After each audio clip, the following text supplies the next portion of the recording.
From the first moment the alarm light flashed above her head, Petty Officer Myra Zale felt something inside her tighten, a familiar instinct she had learned never to ignore. It was the kind of instinct that wasn't found in training manuals or radar screens, the kind that came from countless nights spent reading the rhythm of the ocean like a living heartbeat. But on that cold, storm-threatened evening in the North Atlantic, her warning meant nothing to the man who stood above her in rank. And she would remember every second of how helpless she felt when the Navy chief glanced at the signal she raised, dismissed it without a second thought, and turned away, until the sea itself rose like a towering judge to prove why she had sounded the alarm. It was the moment her world shifted, the moment she realized that saving a ship sometimes meant saving people who didn't believe in you. Myra had joined the Navy for reasons that felt too heavy for her young shoulders. She carried the memory of her father, a fisherman lost at sea when she was 12, a man whose gentle hands had taught her how to tie knots, read currents, and understand the quiet moods of the water. She had spent hours sitting on the old dock where he vanished, wondering if the ocean took him in anger or mercy. The Navy wasn't just a career for her, it was a way of speaking to the sea, of listening to its voice in ways her father never had the chance to teach her. Her fellow sailors respected her, admired her calm concentration and uncanny weather sense, but some officers, especially ones like Chief Rowan, believed more in numbers and instruments than intuition. And that difference would become the storm she had never expected to face. That night, the naval destroyer cut across the dark waters like a lone blade, pushing through winds sharp enough to slice breath in half. The ship's metal body groaned under the growing pressure of the shifting ocean. Reports had predicted mild turbulence, nothing unusual, nothing alarming, just the typical rolling belly of the Atlantic at night. But as the horizon vanished into a thick wall of fog, Myra felt an old, cold whisper in her chest. It was the same feeling she had felt the night before her father's boat disappeared. A hollow stillness, the kind that came not from fear but from recognition. Something was wrong with the water. And she could sense it before any radar could. She checked the readings 3 times, cross-referenced with satellite data, and even compared their current drift pattern with typical storm models. Everything looked normal. But the ocean never lied to her. She pressed the console and sent a coded signal alert to the monitoring deck, a quiet warning asking for course adjustment, a shift of 15 degrees south, nothing major, nothing dramatic. A signal meant only for the chief's review. When Chief Rowan arrived, towering and stern, with the heavy steps of someone who believed experience outweighed every instinct in the world, he glanced at the alert, frowned, and shook his head. To him, it was another unnecessary caution from the officer known for feeling the sea. No danger on radar. No change in wind charts. No satellite alarm. He turned the alert off with a firm hand and left her station without a word. And in that moment, Myra felt not frustration, but a quiet ache, the ache of knowing she had been unheard again. Minutes stretched into an hour, the kind of hour where the ocean grows restless beneath steel hulls and humans forget how small they are. The fog thickened until the world looked submerged in smoke. The sea grew oddly still, the waves flattening out as if nature itself had paused its breath. That was what terrified Myra most. The ocean she knew was a creature of movement, never a creature of silence. She felt an icy shiver crawl up her spine as she scanned the darkened surface. And then, without warning, the stillness broke. The first swell rose like a giant awakening from centuries of sleep. It lifted the massive destroyer with an eerie gentleness, almost graciously, before dropping it with a violent crash. The ship shuddered, alarms lit up across the deck, and the crew scrambled into emergency positions. Myra's eyes widened as her console began screaming warnings that should have appeared an hour earlier.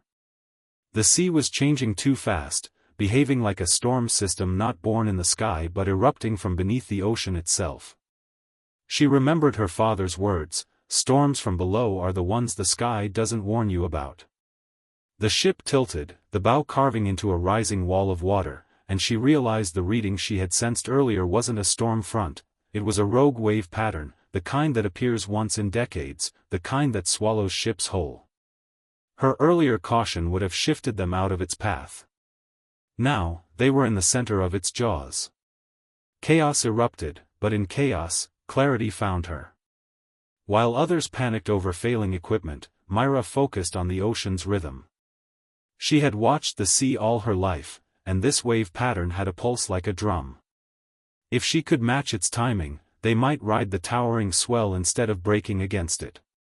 Rowan's voice blared orders across the deck, but his commands clashed with what she knew the ship needed. She raced to the auxiliary control station, the only place where manual override still worked, and she fought the rising terror in her chest as she adjusted the stabilizers herself, trusting her instincts even when the ocean roared in disagreement. When Chief Rowan finally reached her, drenched, shaken, and furious, he saw the readings she had predicted now exploding across the screens. His expression changed, the anger falling away like metal rust underwater. He understood now. The signal she had sent wasn't a guess. It was the warning the ship had needed. But realization came too late to reverse the storm. Now it was about surviving it. The destroyer surged upward on a monstrous wave, climbing what felt like the side of a building.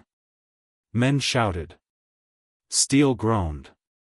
The engines shrieked as the ship strained against the impossible climb.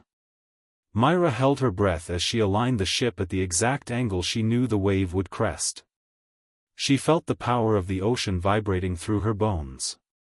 And when the ship finally reached the top and hovered for a second that felt like a lifetime, she closed her eyes, whispering the same silent plea she had once made for her father's boat. Let us live. Let us return. Let the sea show mercy. They plunged down the other side with a force that rattled every bolt in the hull. But they did not break. They did not capsize. They cut through the crushing descent like a spear tip forged in the heart of the ocean itself. When the ship leveled out, the crew erupted into breathless relief, but the sea had not finished its fury. Smaller rogue swells followed, unpredictable and vicious. Yet now, they were ready, or rather, they had her. Myra guided the ship not by instruments, but by instinct, shifting its path with a precision that defied explanation. And with every correct move she made, Rowan's respect for her grew, not through words, but through the silent, humbled way he followed her lead. When the final swell hit, the destroyer rose and settled with a heavy groan, battered but alive. The sea, as if satisfied with its message, calmed into gentle rolling waves. And in that quiet aftermath, Chief Rowan approached Myra, not as a superior officer, but as a man carrying the weight of nearly costing lives. He didn't apologize, not because he didn't want to, but because he seemed unable to form words strong enough to hold the depth of his realization. Instead, he stood beside her in silence, looking out at the vastness of the ocean that had tested them both. And Myra understood. The sea had shown him what her signal had meant. The sea had spoken where she could not. In the days that followed, the crew carried a different kind of respect toward her, the kind carved not from rank, but from survival. Myra found herself thinking of her father often, wondering if somewhere in the deep, he had watched her battle the same furious ocean that had taken him. She wondered if he would be proud that she had listened to the water the way he once did, trusting its quiet warnings even when others didn't. Before the mission ended, Chief Rowan finally approached her with the sincerity she had sensed in his silence. His voice carried the weight of someone who had learned a painful but valuable lesson, that leadership meant listening, even when the warning came from intuition rather than machines. He told her she had saved them all. And although she answered only with a quiet nod, deep inside she felt a warmth she hadn't felt in years, the warmth of knowing she had honored her father's memory. The night they returned to port, the ocean shimmered under a pale moon, as if offering its own silent salute. Myra stood at the rail, watching the waves curl toward the shore, gentle and forgiving. She felt the soft breeze lift her hair and closed her eyes, letting the ocean's hum settle into her heart. She knew the sea would always be unpredictable, always dangerous, always a force that demanded respect. But she also knew that listening, truly listening, could save lives. And she had proven it. If this story touched your heart, made you feel the power of courage, instinct, and resilience.